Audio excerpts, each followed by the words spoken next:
Y ya estamos con un gran amigo, el doctor Juan Carlos Peuchot. Él es pediatra, perteneciente al Hospital Eva Perón de San Martín. Es director asociado del hospital que quiero muchísimo realmente. Transmitimos 4 años desde el hospital. El padrino del programa es el doctor Algranati, ¿no es cierto? Allá 25 años atrás. Gente muy luchadora, muy derecha, muy buena gente. El doctor Juan Carlos Peuchot va a hablar acerca de las enfermedades respiratorias virósicas en los niños. Exacto. Hubo un montón de bombardeo en los últimos días a nivel de prensa y difusión en general por televisión de las virosis. Entonces vamos a empezar a enumerar algunas. Primero hubo 5 bebés muertos en el hospital de Malvinas Argentinas. Estos 5 bebés muertos fueron por un rotavirus, que es un virus intestinal que provoca diarrea, vómitos, deshidratación y shock, que por esto murieron estos chiquitos. Para eso existe una vacuna que ya ha sido anunciada en forma oficial en el calendario para el 2015, pero que igualmente está a disposición de la gente. Aclaro esto porque han llamado montones de gente consultando. La vacuna se aplica a los 2 meses y a los 4 meses. Y no se aplica después de los 4 meses, porque a partir de los 6 meses corre riesgo de aplicarse la vacuna y producirse invaginación intestinal, porque la vacuna hace de cabeza de invaginación en la placa de Peyer del intestino. El niño se invagina y termina en un acto quirúrgico para desinvaginarlo.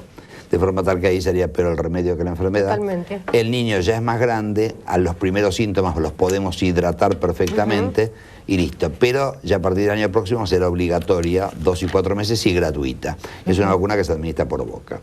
El rotavirus es un virus que ya en el 2006 motivó la presencia de la vacuna. Y la vacuna ya se utiliza con éxito en Estados Unidos, México y Europa hace bastante tiempo. Después tenemos el otro virus, el virus estacional, que nos joroba siempre y que es un virus de atención primaria de la salud, como siempre yo digo, para desmitificar lo que es el virus sincicial respiratorio, que provoca bronquiolitis. La definición de bronquiolitis en todos los libros dice que el 99% de la bronquiolitis es ambulatoria y el 1% es internado. Esto hago hincapié con esto porque es un problema de APS, es un problema de primer nivel de atención. De forma tal que la bronquiolitis la madre tiene que consultar al primer síntoma de resfrío y moco a la sala más cerca de su domicilio, porque el virus sincicial respiratorio provoca 3 o 4 días de moco y resfrío, luego hace el inóculo viral en la pared del bronquio y a partir de ahí hace la dificultad respiratoria, es decir, y el requerimiento o no de oxígeno. ¿Y este año cómo se presenta? Este año fue un año, a mi juicio, benigno, es decir, de bronquiolitis, de mucho menos casos. Bien. Pero los casos que hubo que te requirieron del tercer nivel de atención, es decir, de la internación, fueron casos bastante graves. Es decir, casos que han requerido respirador, a eso me refiero. El 70% de las bronquiolitis es provocado por virus sincicial respiratorio. Y hay un 30% restante que es provocado por otros virus, como adenovirus, metaneumovirus, astrovirus, etcétera. Que todos se comportan más o menos iguales. Ahora, ¿qué es un virus para que entienda la gente? Bueno, los virus en general, vos tenés las infecciones, para que la gente entienda, pueden ser por bacterias y por virus. Por bacterias, recién estuvo hablando brillantemente Marcelo con respecto al tema de la dosificación, que para los pediatras la jeringa fue un alivio. Nosotros ya cuando éramos residentes usábamos la jeringa, nos internamos en el hospital, primero porque no desperdiciábamos remedio. Lo tomaban los chicos por más que no les gustase el remedio. Y ahora es bastante más seductor para el chico y ya vienen los remedios que podemos recetar en las casas. Entonces, las bacterias, como su nombre lo indica, responden al antibiótico. Y acá en nuestro país, lamentablemente, hay un uso indebido de antibióticos de altísima tasa, donde hay niveles dosables de amoxicilina ya en el Río de la Plata. Es decir, te aclaro para que vean la cantidad de antibióticos que se usan. Por eso quiere decir que se va eliminando a través de las heces o de la orina y no sirve para nadie, ¿no? La mayoría de las bacterias son de ADN, es decir, de ácido desoxirribonucleico. Te lo digo para que sea fácil para entender para la gente. Y la mayoría de los virus son de ARN, de ácido ribonucleico, como el rotavirus, el virus sincicial respiratorio, el virus del sarampión, que ahora vamos a hablar un segundito porque hay una psicosis con respecto al sarampión, el virus de polio, que hay otra psicosis, porque iba a haber una campaña en septiembre. Entonces son virales. Si son virales, no le hace nada el antibiótico. Totalmente. Y nuestro común amigo Alejandro Colia con Ginés González García en su momento investigaron el medicamento más utilizado del sur al norte de nuestro país y del este al oeste en bronquiolitis, ¿sabes cuál es el más usado? Amoxicilina. ¿Sabés lo que hace la amoxicilina al virus sincicial respiratorio? Nada. El virus sincicial respiratorio se va con tiempo, con beta 2, que es el salbutamol, y a veces uso discrecional de corticoides. ¿Para eso nada por más. la automedicación o por la mala medicación de los médicos? Las dos cosas. Es decir, yo entiendo, veo casos de bronquiolitis que se ven y lo mandan al hospital a hacer una placa. No necesita hacerse una placa para hacer un diagnóstico de bronquiolitis. Por favor, existe un score que se llama score de tal y existe una saturometría que es la saturometría de pulso. Es decir, que en cualquier sala o primer nivel de atención tiene que estar instalado para que vos puedas aconsejar a la madre y además la madre pueda desplazarse diariamente o esté en la sala de prehospitalización durante un buen tiempo allí hasta que el niño esté totalmente curado. Y no en el hospital. En el hospital siempre va a ser más cara la bronquiolitis y siempre va a tener más posibilidades de sobreinfección con otras bacterias. Quedó claro el tema de bronquiolitis. Totalmente claro. Bueno, el tema, entonces, se va con tiempo, a veces requiere oxígeno porque desatura, entonces hay que administrar oxígeno, y a veces no requiere oxígeno y anda bien con beta 2, que son el salbutamol, y con corticoides. El virus del sarampión. Nuestro país tiene erradicado el sarampión desde el año 2000. Es decir, hubo casos en el 2010 por el Mundial de Fútbol. Sí. Y ahora, como el Mundial de Fútbol fue mucho más cercano y 19 de los 32 países todavía no tienen erradicado el sarampión, es decir, es probable que dentro de 15 días tengamos casos de sarampión en Argentina.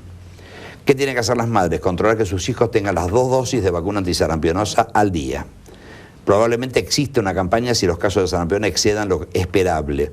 Es decir, el sarampión es la viejo triple sería la catarro. campaña antes de que aparezca, ¿no? Claro, lo que pasa es que no podés hacer una campaña porque en este momento técnicamente lo tenés erradicado. Es decir, entonces no podés contravacunar en este momento. Bien. Por ahí de acá a septiembre sí hay una campaña de vacunación, lo anticipo como primicia.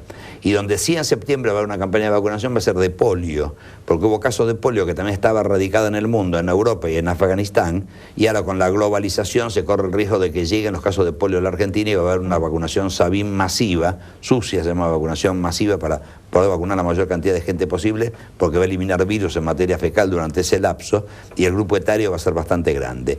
Probablemente en ese momento se incorpore una vacuna de refuerzo del sarampión, probablemente. Desde ya, pacientes que no tengan las 2 dosis de vacuna de sarampión deben vacunarse ya, es decir, no esperar a septiembre, hay que vacunarlos ya.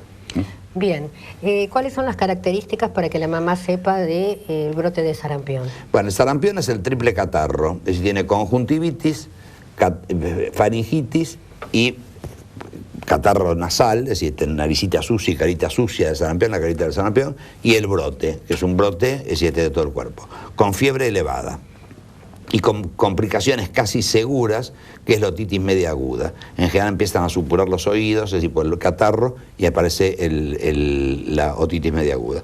El sarampión antes no era tan peligroso, pero como todos estos virus mutan su estructura cuando existen campañas de vacunaciones mundiales y masivas, el virus del sarampión se ha convertido, ese que resistió y que apareció, es mucho más peligroso en general que lo que era cuando nosotros éramos chicos, eso seguro. Bien, ¿no tiene que preocuparse la mamá que tenga vacunado a los chiquitos? No, si el chico está vacunado, es decir, la vacuna del sarampión con las 2 dosis, para que sepan las madres, te dicen, ¿puede tener un sarampión? Sí, puede tener un sarampión. Existe una posibilidad del 0,0 no sé cuánto % del que lo puede tener. ¿Puede tener complicaciones el sarampión? No. Es decir, te proviene el 100% de las complicaciones del sarampión la vacuna antisarampionosa. Es decir, entonces, por favor, tomemos conciencia con este tema, porque no hay complicaciones en sarampión vacunados. No existe la neumonía intrasarampionosa o la otitis media aguda del sarampión con niños con las 2 dosis de vacuna. ¿Y puede repetir? No, es decir, en general no. Es decir, y si tiene la enfermedad no repite. Nuestra generación ha tenido sarampión y nunca se ha repetido el sarampión en ese sentido. Es decir, ¿Y complicaciones? La complicación es la peor, es la neumonía. La neumonía intrasarampionosa es generalmente una neumonía hemorrágica. Y como neumonía hemorrágica, pues, le puede costar la vida al paciente. Claro. Vos a menudo decís que, bueno, si el chiquito tiene las defensas altas, ¿no es cierto?, bien nutrido, todo este tipo de enfermedades es como que son más leves, ¿no? Por supuesto, porque si vos tenés un buen nivel de linfocitos TH1, linfocitos TH2, tenés buen nivel de lactancia materna y toda la historia, tenés las defensas exaltadas. La lactancia materna, que muchas mamás no lo tienen en cuenta. Obviamente, si es el primer nivel de defensa. Vos pensás que nosotros salimos, los mamíferos humanos, con una inmunidad prestada del punto de vista de la mamá. Es decir, esa inmunidad prestada se va agotando, va cayendo y nosotros vamos generando nuestra propia inmunidad. Gracias a Dios la naturaleza es sabia y la generamos en base a mocos a repetición. Por eso a los chicos se les dice mocosos en este país y en todas las partes del mundo. Porque salen de un moco y se meten en otro porque están haciendo linfocitos TH1 y TH2 para generar sus defensas.